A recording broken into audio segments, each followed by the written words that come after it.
Bonsoir mon ami, c'est Claudine qui te parle.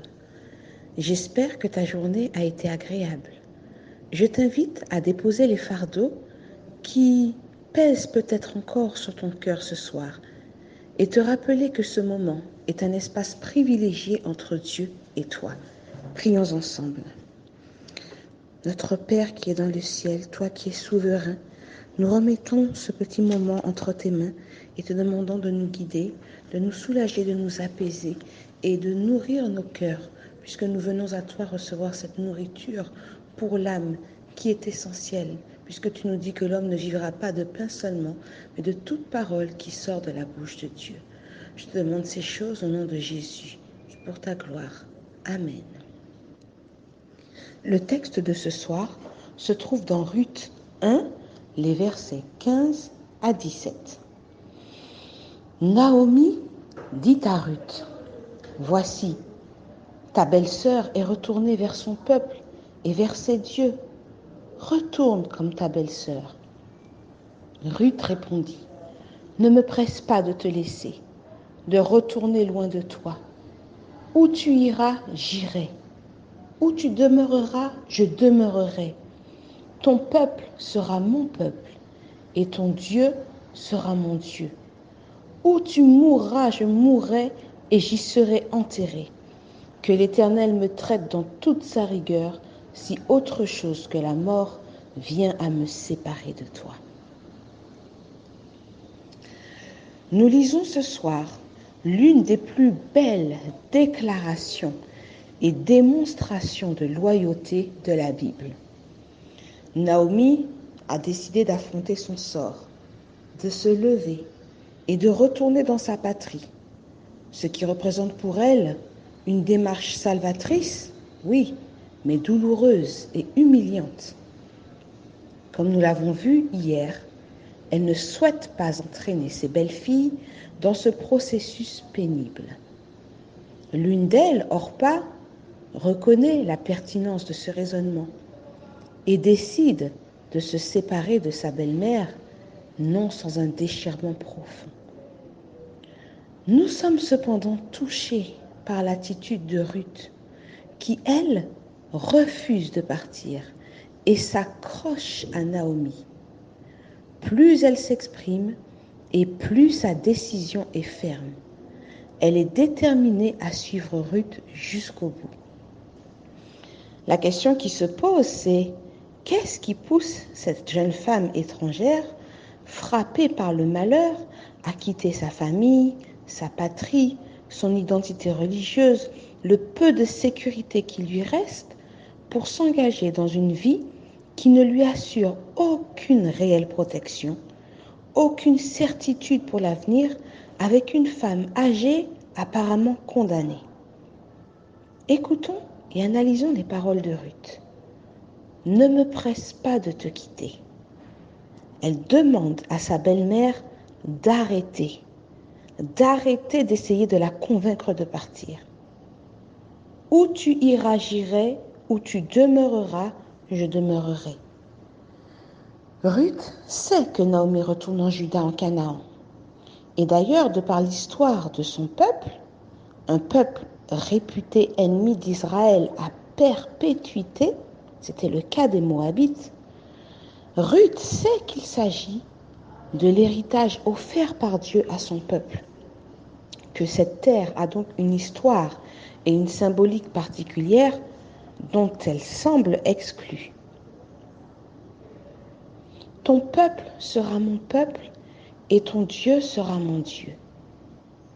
Elle est tout de même prête à sacrifier son identité, ce qu'elle a toujours connu, son mode de vie, pour devenir quelqu'un d'autre et commencer une nouvelle existence dirigée par d'autres valeurs et d'autres lois.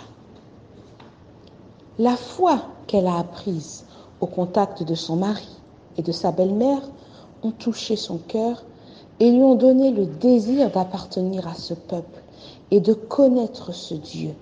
C'est ce que revendique Ruth.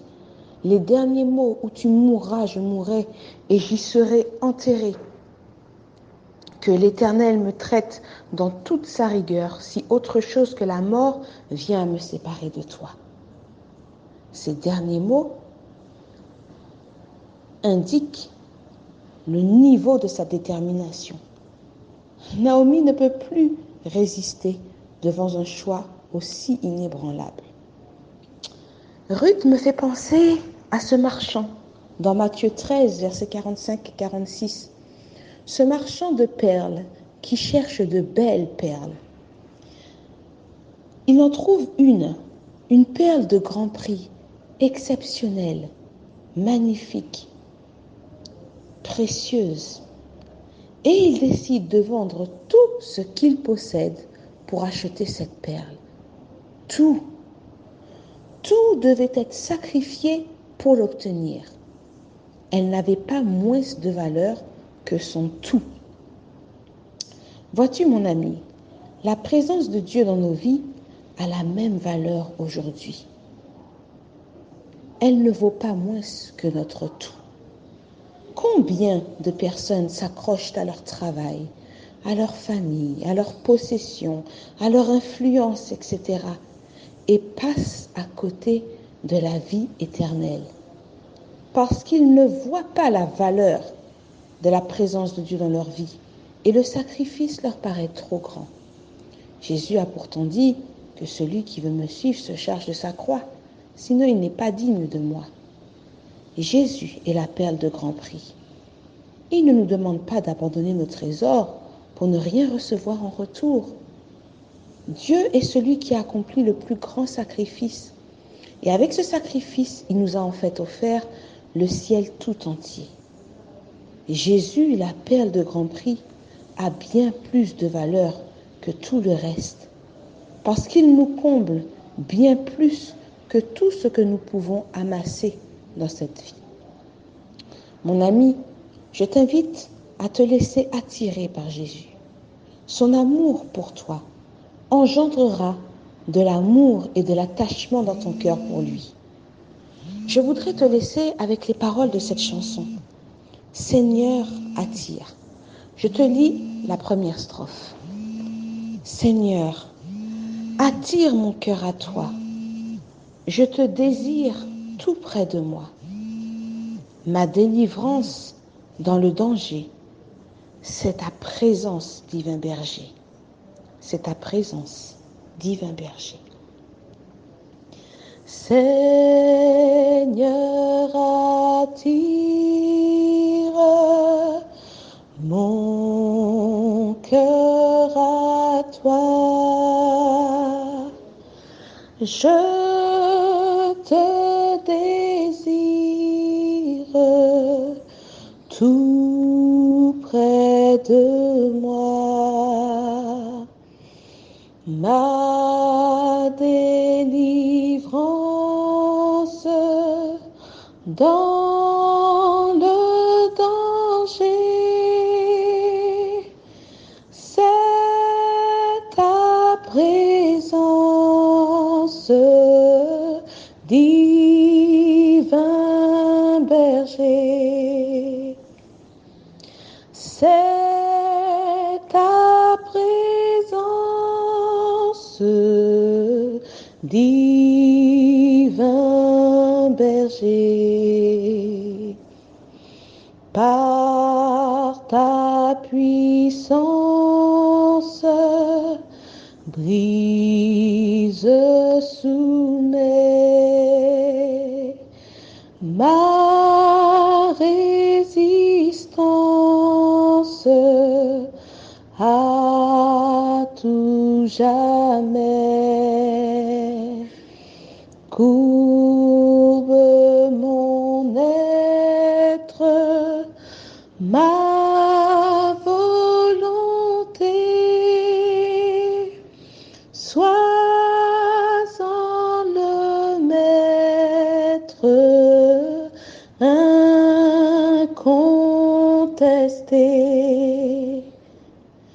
Sois en le maître incontesté.